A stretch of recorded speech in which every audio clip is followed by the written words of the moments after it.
Bueno, eh, arrancamos. Lo primero que me pidió Lucía era preparar enfermedad arterial periférica. Yo traté de hacerlo lo más eh, sencillo posible, como para que nos vayamos con 3 o 4 ideas, digamos, de lo que ustedes necesitan saber, porque como todo, ustedes agarran una guía, son interminables, y a mí nunca me gustaron los números, sé que están, no les voy a hablar de números, ni de probabilidades, ni de porcentajes, ni de las P, ni de esas cosas que me parece que por ahí en realidad hay que ser más pragmático, más sintético, más concreto, para cuando ustedes estén adelante del paciente, ¿no? Eh, bueno, como todo, vamos a empezar por definirla. Este, ¿Qué es y a quiénes afecta? ¿Está? La enfermedad arterial periférica se la podría definir como la aterosclerosis de las arterias que no son las arterias coronarias y que no son las arterias intracraneales, ¿verdad? Como todas las definiciones es arbitraria, digamos, uno puede, digamos, discutir esto. En definitiva, es una arteria más del organismo y se enferma como cualquier otra. ¿Tá? Es prevalente en varones, es prevalente en adultos mayores y es prevalente en la raza negra. De eso no puedo dar fe porque acá no hay negros, entonces, pero bueno, la literatura dice que es así.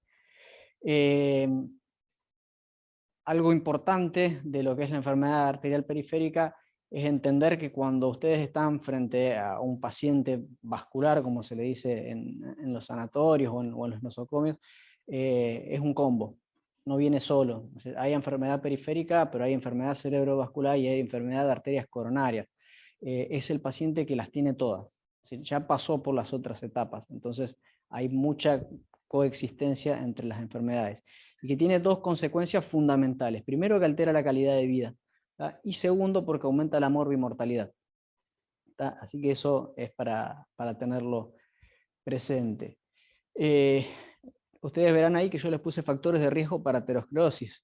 Bien, porque hay otras causas de enfermedad arterial periférica y que nada tienen que ver con la aterosclerosis. Las vasculitis producen enfermedad arterial periférica, por ejemplo, y no tienen estos factores de riesgo, pero como lo más frecuente en la aterosclerosis es que se mencionan los clásicos, la hipertensión arterial, la diabetes, las dislipemias, el tabaquismo, la obesidad, estrés, ansiedad y otras cuestiones como la hiperhomocistinemia, proteína C reactiva, no las vi nunca. Están en todos lados, pero no las vi nunca. Fundamentalmente la diabetes y el tabaquismo son las dos más potentes en cuanto al daño que hacen. Otras causas, bueno, la tromboangiitis, las vasculitis, la enfermedad quística adventicial, están descritas, se ven, algunos casos hemos tenido, la verdad es que son rarísimos. La presentación clínica. Tradicionalmente como que se han armado 3 tipos de pacientes diferentes. El que no presenta síntomas, lo cual para mí es discutible. El que presenta claudicación intermitente, que es bastante frecuente, ¿sí? Es el que presenta dolor cuando uno camina, que ese dolor lo obliga a detener la marcha y que tiene que descansar un ratito para reanudar la marcha. Y finalmente la isquemia crítica, el que presenta dolor dolor en reposo, o el que presenta ya lesiones de los tejidos, que pueden ser úlceras o gangrenas. Y la progresión no es lineal, es decir, no es que se empieza asintomático, se va hacia la claudicación y finalmente se termina en una isquemia crítica. Se puede debutar con una isquemia crítica tranquilamente. ¿Por qué le digo yo que hay una fase que es asintomática? Bueno, es discutible porque las clasificaciones básicamente se tratan en definir si el paciente presenta una lesión trófica o si tiene dolor. Hay un montón de otras características del paciente que nos puede dar la pauta de que tiene una enfermedad arterial periférica y no entraría en esas clasificaciones. Por ejemplo, la presencia o ausencia de pulso.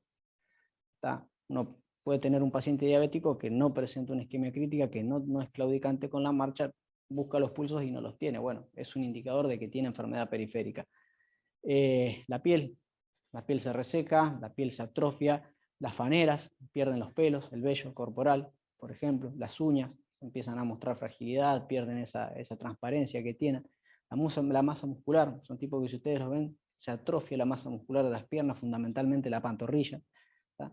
Y después, otro signo que hay que buscarlo y que se ve bastante si le sacan los zapatos y las medias, es la hiperemia reactiva.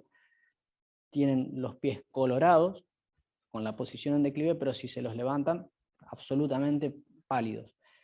Y eso se ve, y a lo mejor no tiene dolor en reposo, no tiene gangrena y no claudica, pero lo tiene. Y a veces no claudica porque no se lo hace caminar, o sea que hay que charlarlo bastante, hay que revisarlo bastante y van a encontrar que eso de que hay asintomáticos, pónganlo entre comillas. Clásicamente se utilizaron dos clasificaciones. La más común en nuestro medio es la de Fontaine, ¿tá? Que es la de Lerich-Fontaine, que es esta que está acá abajo, ¿tá?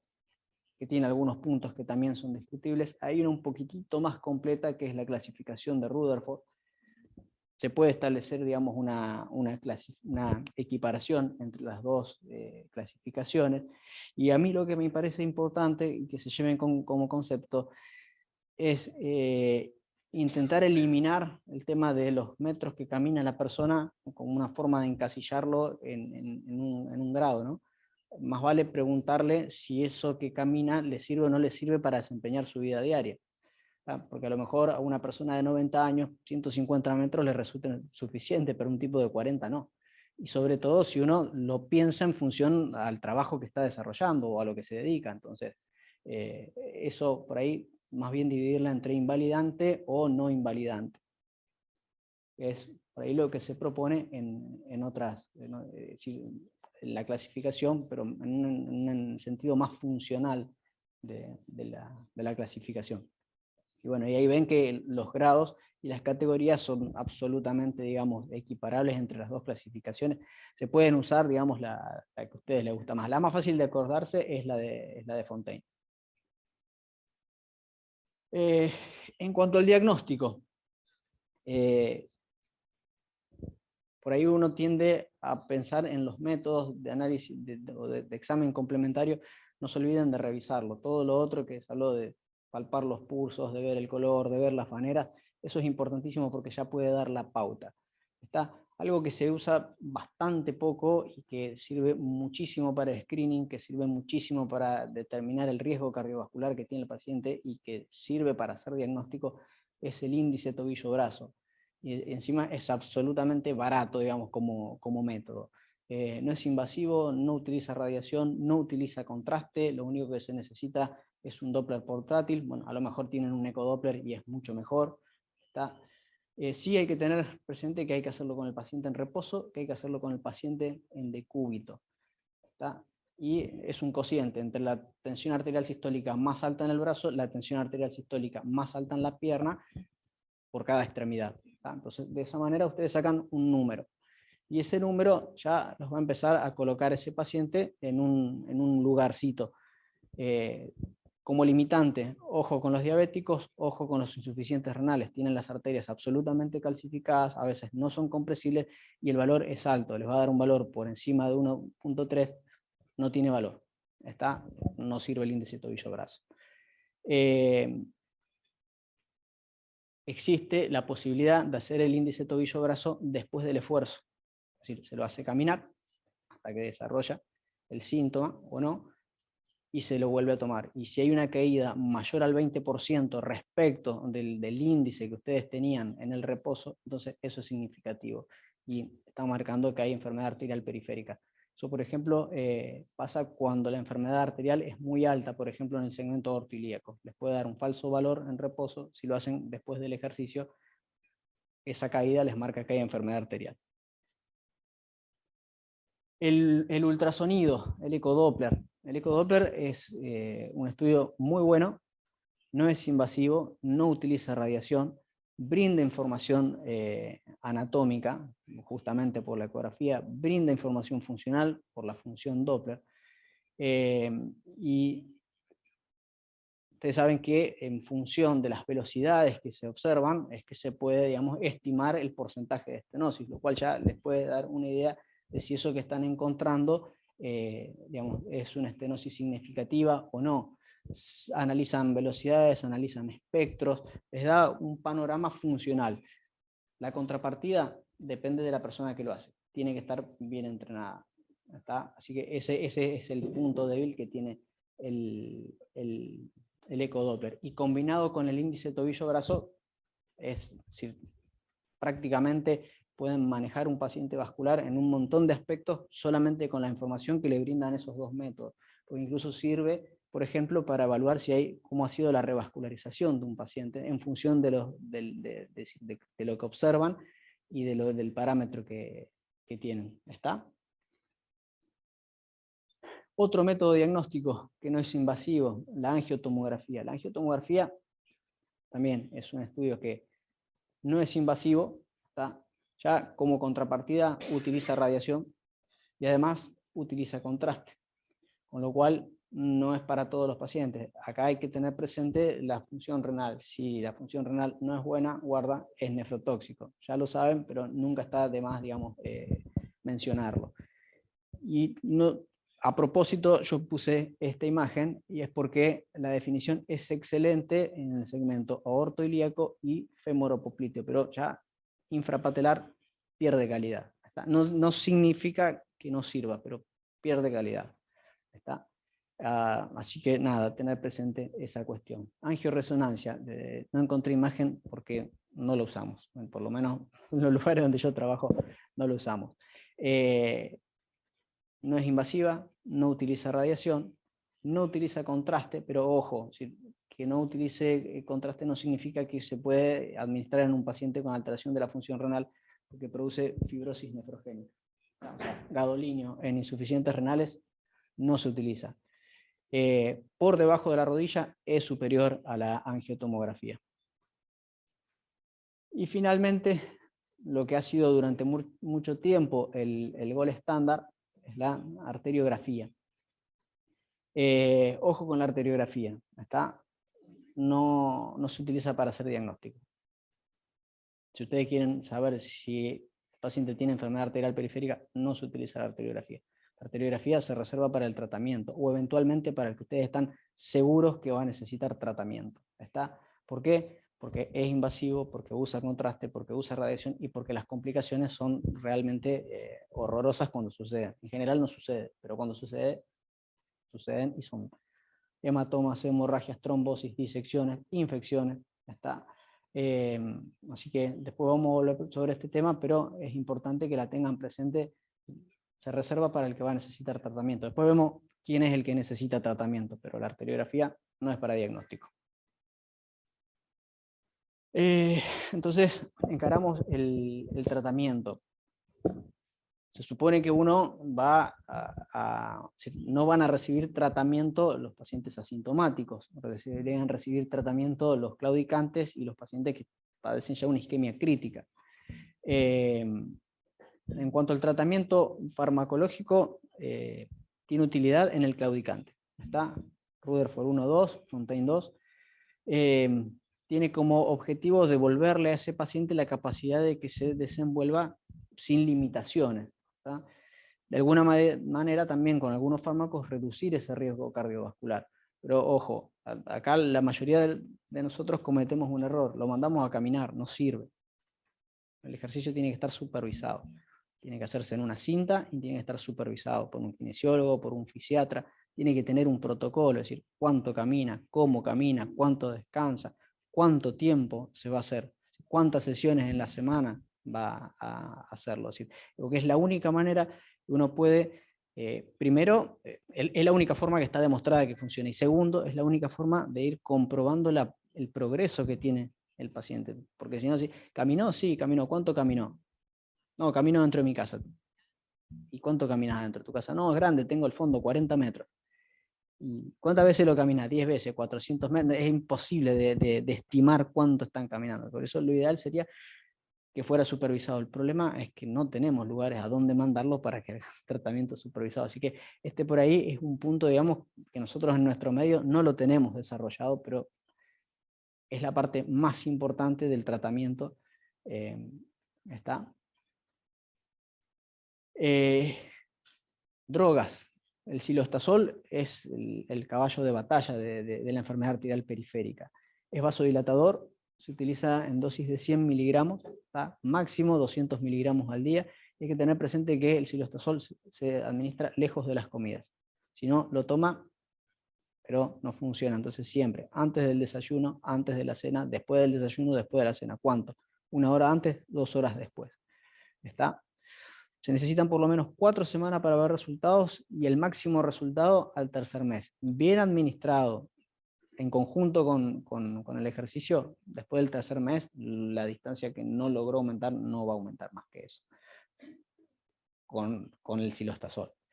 La pentoxifilina se usa poco, pero sirve. Es un hemorreológico. ¿Qué es lo que hace? Es disminuir la viscosidad de la sangre y mejora la capacidad que tienen los eritrocitos para deformarse. Entonces pueden circular mejor por la microcirculación. Hay 2 formas de usarlo. Se puede utilizar como alternativa al cilostazol, para lo cual el cilostazol no puede ser utilizado, un insuficiente cardíaco, alguien que tiene cefaleas, o que tiene palpitaciones, o que tiene, digamos, dificultad para mantener o para controlar la presión arterial. Bueno, se utiliza en 400 miligramos cada 8 horas.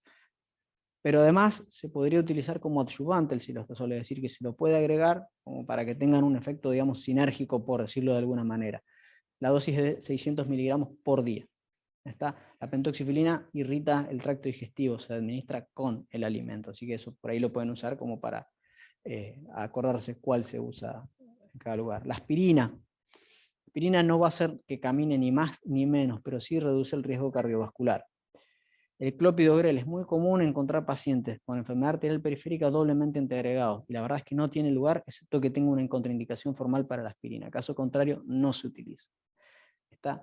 Y las estatinas, bueno, está mal escrito ahí, la atorvastatina o la rosuvastatina en dosis de 20 a 40 miligramos cada 24 horas, no tiene nada que ver con el nivel de colesterol que tenga en la sangre, sino que se utiliza para estabilizar la placa. ¿Está? Pero bueno, de esa manera uno más o menos consigue aumentar la distancia de claudicación y proteger de alguna manera al paciente en cuanto a la posibilidad de que esa placa se rompa en el miembro inferior, o las otras que tenga dando vueltas, y lo que tenga que ver con el infarto agudo de miocardio, el accidente cerebrovascular. Y finalmente llega la revascularización. ¿Está? Entonces vos decís, ¿a quiénes revascularizamos? Es decir, ¿cuáles son los pacientes que van a necesitar revascularización, ya sea por vía endovascular o en forma quirúrgica? Entonces, el claudicante necesita ser revascularizado, y acá la pregunta que hay que hacerse es la siguiente.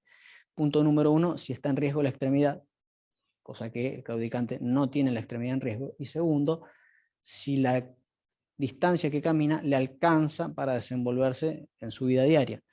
Si las 2 respuestas son negativas, entonces es que no necesita ser revascularizado. Por eso yo le decía, no es lo mismo un anciano de 90, de 85, que camina 300 metros, a una persona de 40 que camina 600 y a lo mejor necesita caminar mucho más porque su actividad laboral se lo pide. Entonces, ese es el punto. Por eso es importante hablar de claudicación invalidante o no invalidante, limitante o no limitante. ¿Está? Por eso, en los claudicantes es, a pesar de un correcto tratamiento médico, ¿no?, cuando el resultado es regular o malo, es decir, cuando no le sirve. ¿Está? Y después viene la estrategia, es decir, cómo se lo revasculariza. Si se lo revasculariza en forma endovascular o si se lo revasculariza en forma quirúrgica. Acá hay un montón de cuestiones que tienen que ver con esto. La experiencia del equipo, la disponibilidad, los recursos que tienen, no solamente el equipo, sino a lo mejor la institución donde está el paciente. Hay algunas pautas como para guiarse. Está ese consenso intersocietario. Ustedes deben haber visto las imágenes. Se los categoriza en función de la calcificación, de la longitud de la lesión, se las va graduando A, B, C o D. En general lo que se dice es que los grados de lesiones más leves se revascularizan en forma endovascular y los más graves en forma quirúrgica. Teóricamente, porque el tratamiento endovascular tiene menos morbimortalidad asociada y porque no invalida la opción quirúrgica posterior. Bueno, tómenlo entre pinzas. Vuelvo sobre lo anterior. Una angioplastia con un resultado, digamos, no satisfactorio lo puede colocar al paciente en un riesgo, digamos, importante, y aparte sí puede anular, porque si vos destrozás el lecho proximal o distal que iba a ser revascularizado, entonces ya no te queda nada para revascularizarlo quirúrgicamente. De hecho, se sabe que los pacientes que se revascularizan en forma quirúrgica posterior a una angioplastia fallida tienen peores resultados que si hubieran ido a una cirugía en forma primaria. Pero bueno, como premisa sirve. Si la lesión es una lesión accesible, se puede hacer en forma endovascular y si no, en forma quirúrgica. ¿Tá? Pero lo que les tiene que quedar claro es que el claudicante no necesita revascularización, excepto que el tratamiento haya sido bien, el tratamiento, es decir, no quirúrgico, haya estado bien efectuado y no le haya rendido al paciente, ¿no? Y después, la revascularización en la isquemia crítica, esto ya por los grados avanzados, el Rutherford 4 o 6, el Fontaine 3 o 4. Tiene 3 objetivos: remisión del dolor, cicatrización de las lesiones y preservación del miembro. Yo le agregaría un cuarto: a veces el objetivo es mejorar el nivel de amputación. No es lo mismo una amputación transmetatarsiana que una infrapatelar o que una supracondilia, y a veces con un bypass uno puede, con bypass o con una angioplastia, puede mejorar el nivel de amputación. Entonces, de alguna manera, no logra quitarle el dolor, no logra cicatrizar las lesiones, no logra preservar completo el miembro, pero a lo mejor logra preservarle el apoyo. Por ejemplo, ese paciente, a lo mejor con una angioplastia infrapatelar, se consigue hacer una amputación transmetatarsiana y sigue caminando. Entonces, no preservaste el miembro completo, pero le permitiste el apoyo. Está. Y bueno, esto un poquito para que, no creo que les sirva tanto a ustedes, pero bueno, una angioplastia versus bypass. Hay lugar para las dos. ¿Sí? Hay que analizar a cada paciente en su integridad, ver, digamos, cuál es la mejor estrategia. Se pueden hacer angioplastias con balón, se pueden hacer angioplastias con stent, se pueden hacer angioplastias con balones farmacológicos, con stent farmacológicos, se pueden hacer bypass con injertos autólogos, como la vena safena, o criopreservados, como safenas, digamos, criopreservadas. Se pueden utilizar, digamos, bypasses protésicos, incluso se pueden hacer tratamientos híbridos, se puede revascularizar primero con una angioplastia, por ejemplo, el bypass tiene un principio y es que tiene que ser lo más corto posible. Cuanto más corto el bypass, mejor futuro tiene. Entonces, a lo mejor para no hacer un bypass tan largo como esto, uno puede hacer una angioplastia proximal de la arteria y hacer un bypass más cortito hacia abajo. Entonces, hay que revisar bien, digamos, la información de los métodos complementarios y de esa manera se pueden combinar los métodos como para tener un mejor resultado. ¿Está? ¿Y qué pasa con el que es irrevascularizable? Porque a lo mejor no hay nada para ofrecerle al paciente porque no hay un lecho distal revascularizable. Bueno, lo único que está relativamente comprobado, que ha tenido resultados y que hay evidencia y que hay, digamos, bibliografía a favor, son las prostaglandinas. ¿Está? Hay distintos métodos, hay distintos protocolos para aplicarla. Se pueden aplicar en forma sistémica, se pueden aplicar en forma dirigida, digamos, selectiva, se pueden aplicar en internación, en forma ambulatorio, y alguna que otra vez funcionan. Y con respecto a la cámara hiperbárica, eso también lo pueden leer, acá ya no hay mucha información con respecto a esto. Mi idea, mi concepto es que la enfermedad viene de adentro. Si no sana de adentro, de afuera poco se puede hacer. ¿Sí? Uno puede administrar cámara hiperbárica en una úlcera, por ejemplo. La úlcera probablemente cierre, pero si no se revasculariza metabólicamente, ese tejido está destinado a recidivar, es decir, la úlcera va a volver a aparecer o ahí o en otro lugar. Pero bueno, van a leer y acá hay, en Santo Tomé hay cámara hiperbárica y se le puede extender la indicación y se lo hace. ¿Está? Así que bueno, eso es todo. Muchas gracias.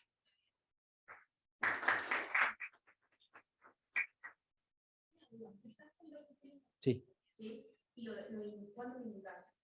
En general, yo lo uso como para, cuando tengo el claudicante, ahí entre qué le sirve y no le sirve la distancia, bueno, a ver si con un poquito de pentoxifilina, si logro llevarlo. Yo en general le suelo preguntar cómo es su vida diaria, qué sé yo.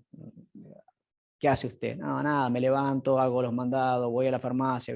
¿Te alcanza o no te alcanza? Sí, me sirve, no, bueno, necesitaría que... Bueno, ahí se lo indico. Y la verdad, sí, sí, sí, lo uso. Lo que pasa es que el conflicto que se me presenta a veces son una farmacia.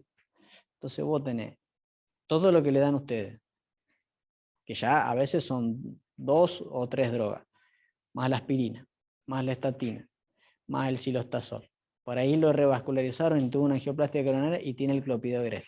Y encima vos le agregás la pentoxifilina, el omeprazol, y cuando querés acordar, toma 500 pastillas. Entonces, ¿qué hace? ¿Se la da? ¿No se la da? Bueno, sí, en general yo la uso y a mí me sirve. No es cara. Lo que no se consigue es la presentación de 600 miligramos. Te venden la de 400. Bueno, tenés que decir que tome un comprimido y medio. Pero sí, yo la uso y la verdad es que sirve. ¿Está? Y bueno, entonces yo lo que quería hacerle hincapié en 3 o 4 cositas. La primera, el índice tobillo-brazo sirve, no se dan una idea, está buenísimo, está bárbaro para evaluar la revascularización de los pacientes. Viste que por ahí se hace el bypass, se hace una angioplastia, no palpan pulso, y vos decís, está permeable, no está permeable, le pido el ecodoppler, por ahí el ecodoppler no está muy, digamos, en el tema y no sabe por dónde va el bypass, no sabe cómo se hizo la angioplastia. Bueno, el índice tobillo-brazo, vos se lo tomás. Tenía 0,5, bueno, 0,5 no necesitaba revascularización, pero tenía un 0,45 antes de la angioplastia.